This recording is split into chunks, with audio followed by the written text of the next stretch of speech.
السلام علیکم ناظرین، جہاں زیب عباسی ایک نئے پروگرام کے ساتھ حاضر ہے۔ 3 موضوعات جس کے اوپر بات کریں گے۔ ایک موضوع ہے جسٹس محسن اختر کیانی کی جانب سے کچھ اہم آبزرویشنز خفیہ اداروں کے حوالے سے دی گئی ہیں۔ وہ آبزرویشنز کیا ہیں، کس کیس میں دی گئی ہیں، اس پہ ڈسکشن کریں گے۔ اور یہ آبزرویشن اہم کیوں ہیں، یہ بہت اہم معاملہ ہے جس کے اوپر ڈسکشن کریں گے۔ دوسرا اہم معاملہ ہے کہ آپ کو یاد ہوگا حال ہی میں ایک سوشل میڈیا کے اوپر ایک ویڈیو وائرل ہوئی جس میں ایک خاتون جو ہیں وہ گاڑی میں بیٹھی ہوئی ہیں اور ٹریفک اہلکار جو ہیں وہ ایک ان کی ڈرائیونگ سیٹ پہ اور ایک گاڑی کے آگے کھڑا ہوا ہے۔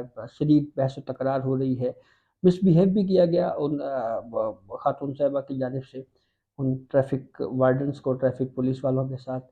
اور پھر یہ شور اٹھا کہ ان کی گرفتاری ہونی چاہیے، اور یہ ابھی تک اریسٹ نہیں ہوئے۔ پھر وہ گاڑی چڑھائی گئی اور اس کے وجہ سے ٹریفک وارڈن جو ہے وہ زخمی بھی ہوا، اور پھر اس پہ کرٹیسزم کافی زیادہ ہوا۔ یہ بھی کہا گیا پہلے کہ یہ خاتون جو ہیں وہ بیرون ملک چلی گئی ہیں۔ اس حوالے سے ایک لیٹسٹ اپڈیٹ ہے، وہ شیئر کریں گے۔ ایک اینکر کے ساتھ بھی جوڑا گیا کہ یہ ان کی اہلیہ ہیں، حالانکہ وہ بھی دعویٰ جو ہے وہ غلط نکلا، تو اس کے اوپر بھی بات کریں گے۔ اس حوالے سے ایک بڑی اہم ڈیولپمنٹ ہوئی ہے، اور اب اس پہ جو ہے وہ کورٹ نے اب اس معاملے کو طے کرنا ہے۔ اور تیسرا اہم معاملہ ہے جو پاکستان تحریک انصاف کے جو انٹرا پارٹی الیکشنز ہیں اس کے اوپر بھی جو ہے وہ ایک مرتبہ پھر اعتراض عائد کر دیا گیا ہے۔ تو پہلے یہ اعتراض سے ہی شروع کرتے ہیں۔ یہ الیکشن کمیشن نے جو ہے وہ پاکستان تحریک انصاف کا جو انٹرا پارٹی الیکشنز ہیں اس کے اوپر پھر اعتراضات عائد کیے گئے ہیں، اور الیکشن کمیشن کی جانب سے تحریک انصاف کو 30 اپریل کے لیے نوٹس جاری کیا گیا ہے، اور الیکشن کمیشن کے پولیٹیکل فائنانس ونگ نے پی ٹی آئی کو 30 اپریل کو پیش ہونے کی ہدایت کی ہے۔ اور پی ٹی آئی نے 4 مارچ کو الیکشن کمیشن میں انٹرا پارٹی انتخابات کی تفصیلات جو ہے وہ جمع کرائی تھی، اور اس کے بعد جو ہے وہ ایک مرتبہ پھر پی ٹی آئی کے انٹرا پارٹی الیکشنز کے اوپر جو ہے وہ اعتراض کر دیا گیا۔ اس سے پہلے بھی انٹرا پارٹی الیکشنز ہوئے، اور اس کے نتیجے میں پھر آپ نے دیکھا کہ جس طرح سے اس میں نقائص سامنے آئے، اس کی بدولت ایک بہت نقصان ہوا پاکستان تحریک انصاف کا، کہ ایک انتخابی نشان بلہ اس سے پاکستان تحریک انصاف اس سے ہاتھ دھو بیٹھی۔ اور پھر اس فیصلے کے اوپر بھی سپریم کورٹ کی جانب سے دیا گیا، کافی زیادہ کرٹیسزم ہوا۔ تو اب بہرحال دوبارہ اس معاملے کے اوپر جو ہے وہ الیکشن کمیشن نے اس ایشو کو ٹیک اپ کیا ہے۔ تو اب 30 اپریل کو اب دیکھنا یہ ہے کہ یہ کیس پروسیڈنگ کس طرف جاتی ہے۔ دوسرا اہم معاملہ جو کرٹیسزم ہوا کے علاوہ جو جسٹس محسن اختر کیانی صاحب نے جو آبزرویشنز دی ہے خفیہ اداروں کے حوالے سے، یہ معاملہ تھا لاپتہ افراد کے حوالے سے۔ اور اس لاپتہ افراد کے کیس میں جسٹس محسن اختر کیانی نے جو ہے وہ کیس سنا ہے، بلوچ لاپتہ افراد سے متعلق کیس میں اس کیس پر سماعت ہوئی، اور کیس کی سماعت کے دوران وفاقی حکومت کی جانب سے اٹارنی جنرل منصور عثمان اعوان صاحب اسلام آباد ہائی کورٹ پیش ہوئے، اور انہوں نے پھر تفصیل بتائی۔ تو اس پہ جسٹس محسن اختر کیانی نے یہ آبزرویشن دی۔ انہوں نے کہا کہ یہ واضح ہے کہ اسٹیٹ یا عدالتیں کسی دہشت گرد کی پروٹیکشن نہیں کریں گی، مگر سوال اٹھتا ہے کہ جب قانون سے ماورا کوئی قدم اٹھایا جاتا ہے تو پولیس جیسی بھی کارروائی کرتی ہے تو اسے ہم دیکھ لیتے ہیں، ٹھیک ہوئی یا نہیں۔ پولیس تمام اداروں سے زیادہ بہتر ہے، کیونکہ وہ کارروائی کم از کم سب کے سامنے کرتی ہے۔ پھر اس دوران ایمان مزاری نے کورٹ کو یہ بتایا کہ جس دن نگران وزیر اعظم یہاں پیش ہوئے تھے اسی دن بلوچ طالب علم کو اٹھایا گیا، اور پھر اگلے ہی دن اس لاپتہ طالب علم کو راولپنڈی میں چھوڑ دیا گیا۔ تو پھر جسٹس محسن اختر کیانی صاحب نے آبزرویشن دی، انہوں نے کہا کہ پولیس والوں کو تو معطل کر دیتے ہیں کیونکہ وہ جو کرتے ہیں سب کے سامنے کرتے ہیں، مگر کیا ایجنسیز میں کوئی جواب دہ ہے؟ خود احتسابی کہاں پر ہے جو نظر آئے؟ میری رائے جبری گمشدگی کمیشن کے خلاف اسی لیے ہے۔ پھر انہوں نے یہ بھی کہا کہ جبری گمشدگی کمیشن انہی کے ساتھ کام کر رہا ہوتا ہے جن پر الزام ہوتا ہے۔ جو ادارے قانون کے ماتحت ہیں وہ ریگولیٹ ہو جاتے ہیں، مگر قانون سے ماوراء کارروائی کرتے ہیں، ان کی ریگولیشن کیا ہے؟ اور پھر کورٹ نے یہ کہا کہ حکومت وزارت دفاع سے پوچھ کر بتائے کہ ایجنسیز کے اندرونی احتساب یا خود احتسابی کا جو عمل ہے وہ کیا ہے۔ اور ٹھیک ہے ورکنگ میں غلطی ہو سکتی ہے، لیکن اس کا مطلب یہ نہیں ہے کہ وہ جواب دہ نہیں۔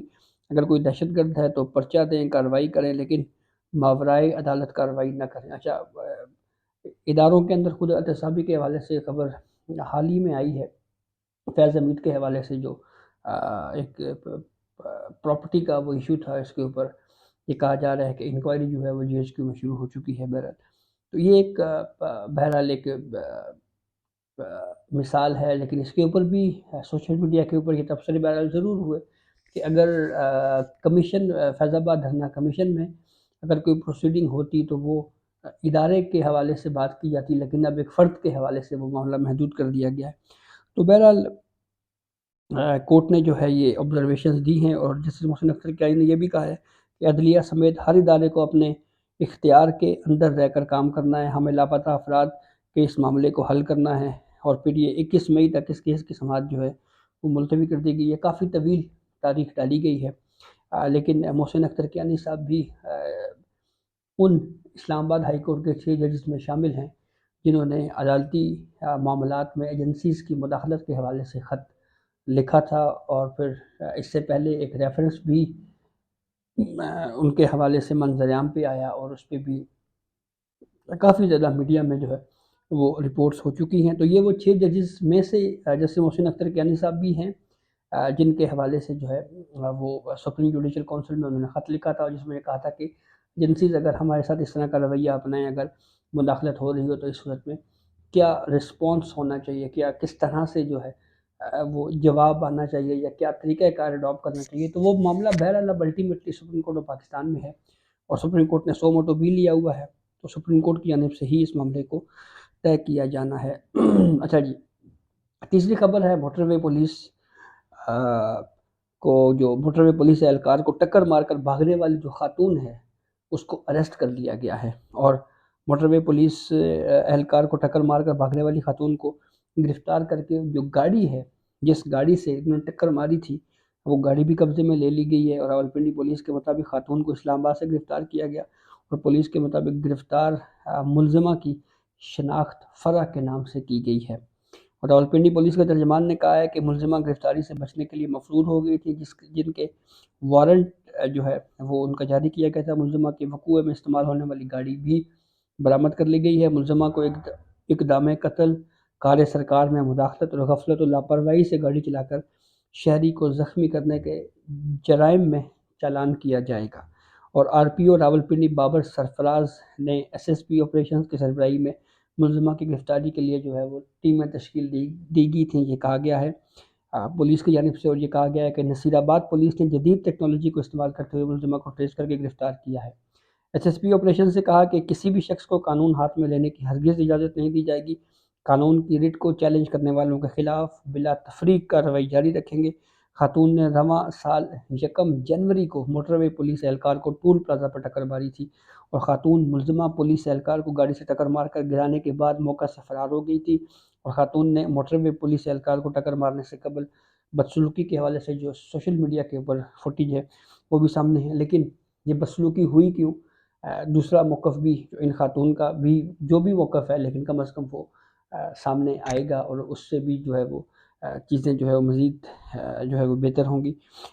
اس کے علاوہ یہ بھی کہا گیا ہے کہ ملزمہ نے موٹر وے پٹرولنگ آفیسر محمد صابر کو گاڑی سے ہٹ کیا اور وہ فرار ہو گئی، اور پھر گاڑی بھی برآمد کر لی گئی ہے۔ اس معاملے پہ ایک چینل اینکر جو ہے عامر متین کے حوالے سے جوڑا گیا کہ یہ ان کی اہلیہ ہیں، اور پھر بعد میں یہ کہا گیا کہ بہت عرصہ پہلے جو ہے وہ ان کی علیحدگی ہو چکی تھی، اور اب ان سے یہ رشتہ ازدواج میں نہیں ہیں۔ تو یہ بھی بات سامنے آئی، اور اس کے اوپر کافی زیادہ تنقید ہوئی، کافی باتیں بھی بہرحال ہوتی رہی۔ اب یہ خاتون جو ہے وہ گرفتار ہو گئی ہیں، اب یہ معاملہ جائے گا عدالت میں۔ اب عدالت نے طے کرنا ہے کہ کیا ان خاتون کو جو ہے ان کا کیس کس طرح سے چلے گا، آگے ان کو ڈیفنس کا موقع دیا جائے گا، موقع ملنا بھی چاہیے، اور پھر اس کے بعد کیس آگے چلے گا۔ ضمانت کے لیے اپلائی کریں گے، ضمانت ملتی یا نہیں ملتی، یہ بہرحال اب الٹیمیٹلی معاملہ کورٹس پہ ہے، اور کورٹس اس کو کیسے دیکھتی ہیں۔ تو یہ کچھ مختصر سا احوال تھا جس سے ہمیں آپ کو آگاہ کیا۔ اجازت دیجیے، اللہ حافظ۔